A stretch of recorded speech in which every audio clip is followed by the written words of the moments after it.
Hello friends, स्वागत है आपका आपके अपने channel online study with Ricky में। तो आज हम आपसे बात करने जा रहे हैं संस्कृत के उन प्रश्नों के बारे में जो कि यूपी टेट एग्जाम 2011 से 2022 तक के एग्जाम में पूछे जा चुके हैं। तो वीडियो को पूरा देखना है, स्किप नहीं करना है और अंत में हमें जरूर बताना है कि आज का जो वीडियो है वो आपको कैसा लगा और कितना हेल्पफुल रहा। तो चलिए स्टार्ट करते हैं। यहाँ पे लिखा है, निम्नलिखित श्लोक के आधार पर 121 से 125 तक के प्रश्नों के उत्तर दीजिए। यहाँ पे आपको एक श्लोक दे रखा है, उसके अंदर आपको 5 क्वेश्चन दे रखे हैं। तो पहले श्लोक को पढ़ना है, समझना और फिर क्वेश्चन के आंसर आपको देने हैं इसी में से। तो चलिए देखते हैं श्लोक में क्या दे रखा है। व्यतिस जति पदार्थांतरा को अपि हेतु, यानी पदार्थों को मिलाने वाला कोई अज्ञात आंतरिक कारण ही होता है। ना खलु बहिरूपाधीन प्रत्यया संश्रयन्ते, यानी निश्चय ही प्रेम या प्रीति बाह्य कारणों पर निर्भर नहीं करती। विकसति ही पतंगस्योदय पुंडरीकम, जैसे कमल सूर्य के उदय होने पर ही खिलता है। क्या लिखा है?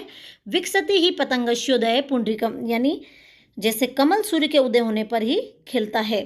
द्रवती चा हिम रश्मा वुद्गते चंद्रकांता, और चंद्रकांत मणि चंद्रमा के उदय होने पर ही द्रवित होती है। क्या लिखा है?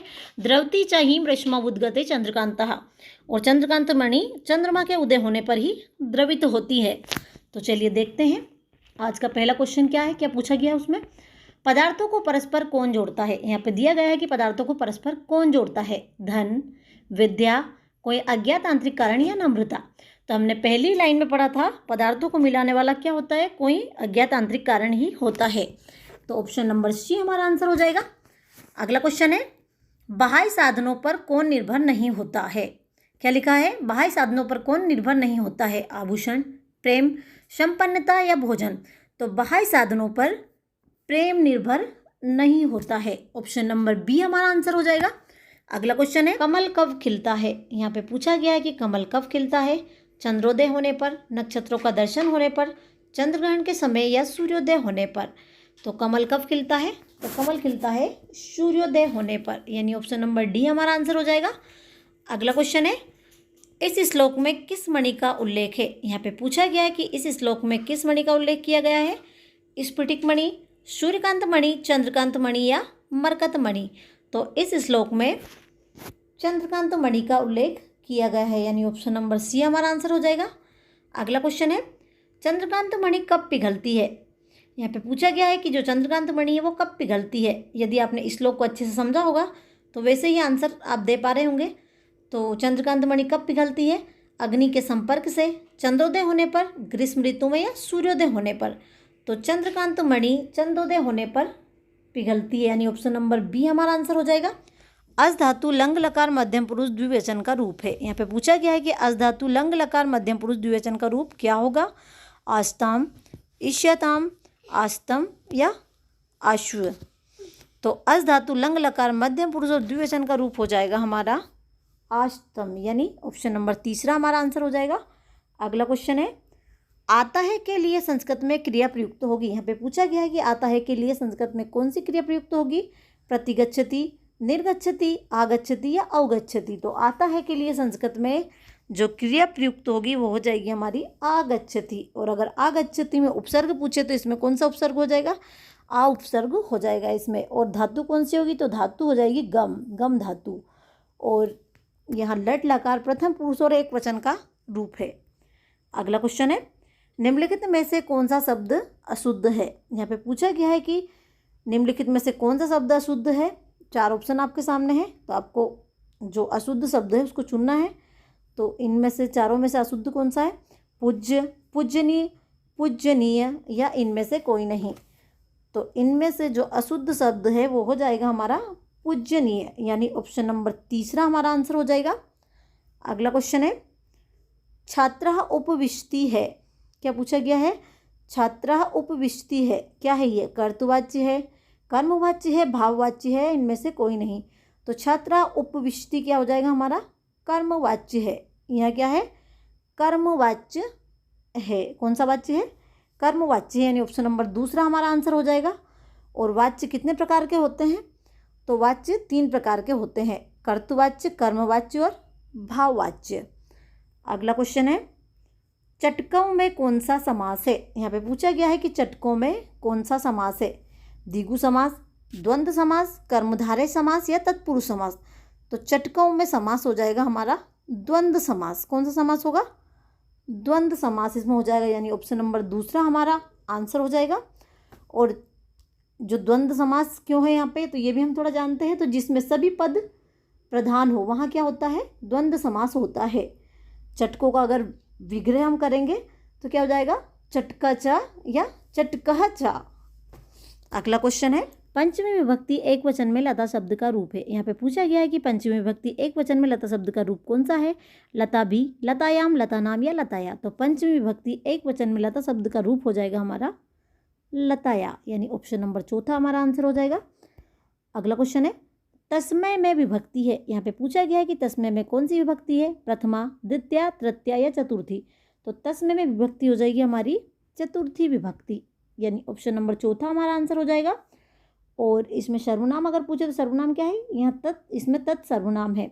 और यहाँ शब्द कौन सा है? तो यहाँ पुल्लिंग शब्द है। अगला क्वेश्चन है, पंडित जगन्नाथ ने काव्य की परिभाषा दी है। यहाँ पे पूछा है कि पंडित जगन्नाथ ने काव्य की जो परिभाषा दी है वो कौन सी है? रसात्मक वाक्यम काव्यम, रमणीयार्थ प्रतिपादका शब्दः काव्यम, शब्दार्थो सहितो काव्यम या ननु शब्दार्थो काव्यम। तो पंडित जगन्नाथ ने काव्य की जो परिभाषा दी है वो परिभाषा हो जाएगी हमारी रमणीयार्थ प्रतिपादका शब्दः काव्यम, यानी सुंदर अर्थ को प्रकट करने वाली रचना ही काव्य है। ऑप्शन नंबर दूसरा हमारा आंसर हो जाएगा।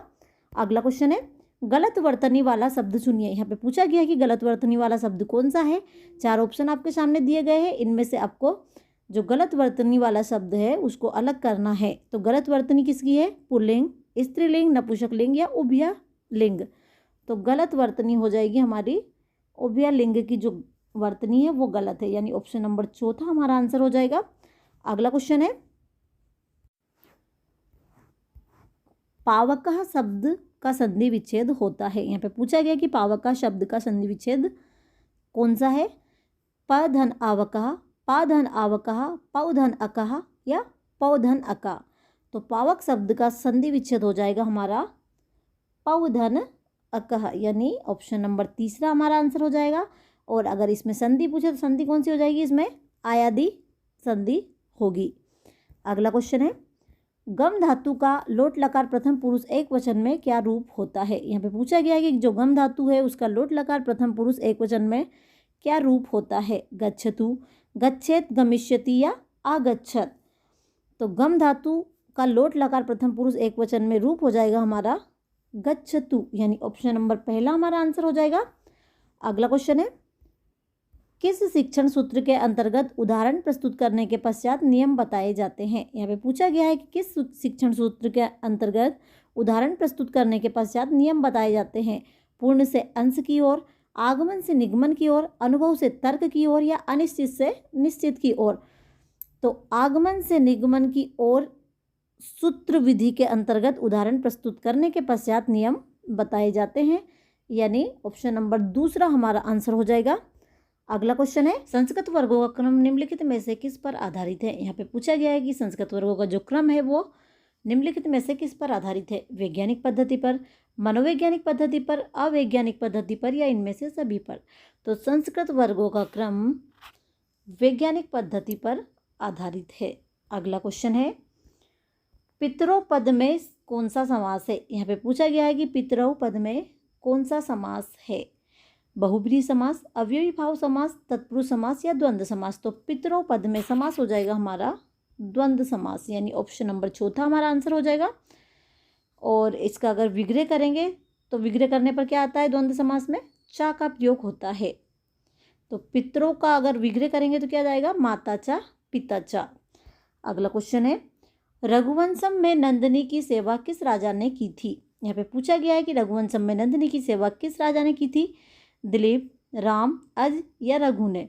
तो रघुवंशम में नंदिनी की सेवा की थी राजा दिलीप ने। और इन नंदिनी की सेवा इन्होंने क्यों की थी? तो इन्होंने संतान प्राप्ति के लिए गोमाता नंदिनी की सेवा की थी। संतान प्राप्ति का आशीर्वाद पाने के लिए नंदिनी की सेवा की थी। अगला क्वेश्चन है, संस्कृत की व्याकरण सम्मत भाषा का प्रयोग करने की क्षमता का विकास होता है। यहाँ पे पूछा गया है कि संस्कृत की व्याकरण सम्मत भाषा का प्रयोग करने की क्षमता का विकास किससे होता है? अनुकरण विधि से, ध्वनि साम्य विधि से, सुनो और बोलो विधि से या स्वरोच्चारण विधि से।